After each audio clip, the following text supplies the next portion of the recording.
టెండర్లు పిలిచి ఈ కన్సల్టెంట్ని మనం అపాయింట్ చేసుకోవడం జరిగింది అధ్యక్ష. ఈ 3 వ్యాపార సంస్థలు కలిసి జాయింట్ వెంచర్ కింద ఈరోజు మనం మూసీ నది ప్రక్షాళన, మూసీ నది పునరుద్ధరణకు కన్సల్టెంట్గా ఉండి ఈరోజు నివేదికలు తయారు చేస్తున్నారు అధ్యక్ష. వాళ్ళు ఇచ్చిన ప్రాథమిక అంచనాలు, ప్రాథమిక నివేదికలు ఫస్ట్ ఫేజ్ ఉస్మాన్ సాగర్ నుంచి బాపు ఘాట్, హిమాయత్ సాగర్ నుంచి బాపు ఘాట్, ఈ 2 ఇక్కడికి వచ్చి కలిసి బాపు ఘాట్ దగ్గర గాంధీ సరోవర్ మనం నిర్మించదలుచుకున్నాం అధ్యక్ష.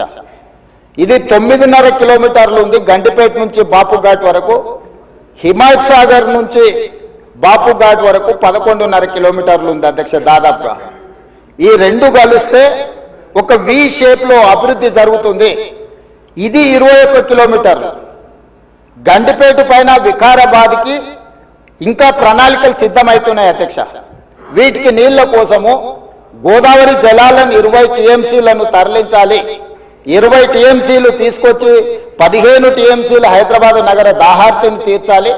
5 టీఎంసీలు గండిపేటలో వదిలి శాశ్వతంగా ఈ నీటి సమస్యను పరిష్కరించాలి అని చెప్పి రోజు ప్రణాళికలు సిద్ధం చేయడమే కాకుండా 7,000 కోట్ల రూపాయలతోని గోదావరి నదీ జలాలను ఈ రోజు తరలించుకొచ్చి మూసీ నది, ఈసీ నదిలో వదిలి ఈరోజు 3 నదుల యొక్క సంగమం చేసి ఈరోజు అభివృద్ధి కార్యక్రమాన్ని ముందుకు తీసుకెళ్లాలని పనులు ప్రారంభించిన అధ్యక్ష. నాకు తెలిసి గోదావరి నదీ జలాలు రాబోయే 2 సంవత్సరాల లోపలనే మనము గండిపేటకు నీళ్లు తరలించుకొని వస్తాం అధ్యక్ష. ఈ రోజు ఇప్పుడు ప్రాజెక్టు ప్రిపేర్ అయింది.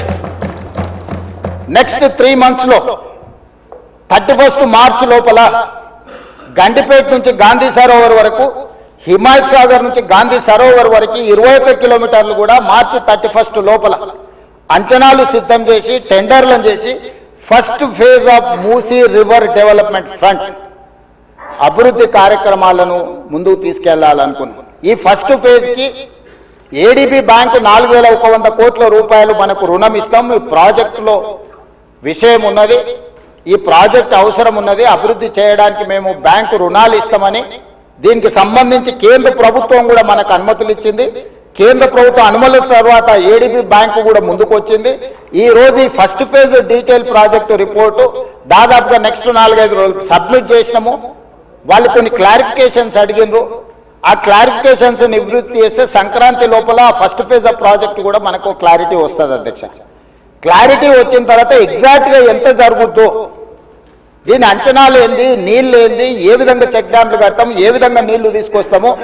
ఈరోజు నీటి ప్రవాహమే కాదు అధ్యక్ష, ఈ ప్రాజెక్టు పేరు గండిపేట నుంచి గౌరెల్లి. గండిపేట దగ్గర ప్రారంభమై రామోజీ ఫిలిమ్స్ దగ్గర గౌరెల్లి ఔటర్ రింగ్ రోడ్కి కనెక్ట్ అవుతుంది అధ్యక్ష.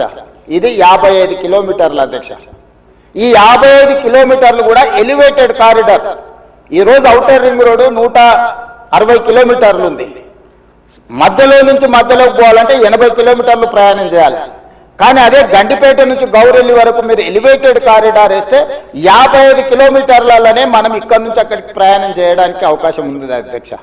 నార్సింగ్ దగ్గర ఒక జంక్షను, అట్లా ప్రతి దగ్గర బాపుఘాట్ దగ్గర ఇంకొక జంక్షను, చార్మినార్ దగ్గర ఇంకొక జంక్షను, చాంద్రాయణగూడ మన చాదర్గట్టి దాటిన తర్వాత ఇంకొక జంక్షను, నాగోల్ దగ్గర ఇంకొక జంక్షన్, ఇట్లా ప్రతి జంక్షన్లో ట్రంపెట్స్ క్రియేట్ చేసి ఔటర్ రింగ్ రోడ్ నుంచి సిటీలోకి వచ్చే వాళ్ళు అక్కడికి వచ్చి ప్రతి సర్కిల్లో ఎక్కడానికి దిగడానికి కూడా ట్రంపెట్స్ క్రియేట్ చేయమని ఈరోజు ఎలివేటెడ్ కారిడార్స్ నిర్మించడానికి మనం అధికారులకు, కన్సల్టెంట్స్కు చెప్పినాం అధ్యక్ష.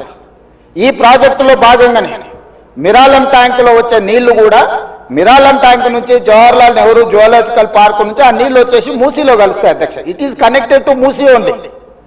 సో ఆ ప్రాజెక్టు కూడా అక్బరుద్దీన్ ఓవైసీ గారు, నేను ముఖ్యమంత్రిగా మొదటిసారి చాంద్రాయణగుట్ట పర్యటనకు పోయినప్పుడు అసదుద్దీన్ ఓవైసీ గారు ఇద్దరు మిరాలం ట్యాంకును ఒక పర్యాటక కేంద్రంగా బ్రహ్మాండంగా అభివృద్ధి చేయాలి, ట్యాంక్ బండ్ అక్కడ ఉండు కాదు, మాకు ఈ ఓల్డ్ సిటీలో ఒక మిరాలం ట్యాంక్ని అభివృద్ధి చేయాలి, జూ పార్క్ ఉన్నది, పక్కన మిరాలం ట్యాంక్ ఉంది 450 ఎకరాలలో, మీరు చేయాలంటే దాన్ని కంప్లీట్గా ఈ కన్సల్టెంట్స్కి ఇచ్చి ప్రపంచ స్థాయిలో అక్కడ ఒక అభివృద్ధి పర్యాటక కేంద్రంగా మార్చాలని చేసి ఈరోజు 450 కోట్ల రూపాయలతోనే మిరాలం ట్యాంక్ మీద బ్రిడ్జ్ బ్రిడ్జ్ కట్టడమే కాకుండా ఆ ప్రాంతాన్ని అభివృద్ధి చేయడానికి టెండర్ పిలిచి పనులు జరుగుతున్నాయి అధ్యక్ష.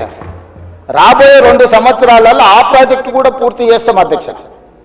ఓల్డ్ సిటీ అని నెగ్లెక్ట్ చేయలేదు అధ్యక్ష. నేను చెప్పిన అది ఓల్డ్ సిటీ కాదు, అది ఒరిజినల్ సిటీ. ఒరిజినల్ సిటీని రివైవ్ చేసి ప్రపంచంలోనే ఒక గొప్ప నగరంగా మా హైదరాబాద్ నగరం అని చెప్పుకునే విధంగా అభివృద్ధి చేస్తామని చెప్పి మాట ఇవ్వడం జరిగింది. దాంట్లో భాగంగానే ఈరోజు గౌలిగూడ దగ్గర వదిలేసిన మెట్రోను ఈరోజు చాంద్రాయన్ గుట్ట వరకు పొడిగిస్తున్నాం అధ్యక్ష. ల్యాండ్ ఎక్వేషన్ జరుగుతుంది. అక్బరుద్దీన్ ఓవైసీ గారే మలక్పేట ఎమ్మెల్యే గారు ఇక్కడ ఉన్నారు. ఈరోజు నష్టపరిహారం అడిగినంతగా భూములు కోల్పోయే వాళ్ళకి ఇచ్చి ఈరోజు మెట్రో పనులు ప్రారంభించిన అధ్యక్ష. మిరాలం ట్యాంకును ప్రారంభించిన అధ్యక్ష. అదేవిధంగా longest flyover PV Narasimha Rao flyover తర్వాత 2వ లాంగెస్ట్ ఫ్లైఓవర్ మన్మోహన్ సింగ్ గారి పేరు మీద ఫ్లైఓవర్ ని జూ పార్క్ దగ్గర మనం ప్రారంభించుకున్నాం అధ్యక్ష. ఓల్డ్ సిటీ నెగ్లెక్ట్ చేయలేదు అధ్యక్ష. అండర్ గ్రౌండ్ డ్రైనేజ్ చంద్రాయన్ గుట్ట ప్రాంతానికి మనం నిధులు ఇచ్చినాం అధ్యక్ష. ఇవన్నీ కూడా పాత నగరాన్ని, ఇది మన తలమానికము, మన యొక్క గొప్ప గౌరవము హైదరాబాద్ నగరం అని చెప్పి ఈరోజు హైదరాబాద్ నగరం మీద ప్రత్యేకమైన దృష్టి పెట్టి ఈరోజు కార్యక్రమాలు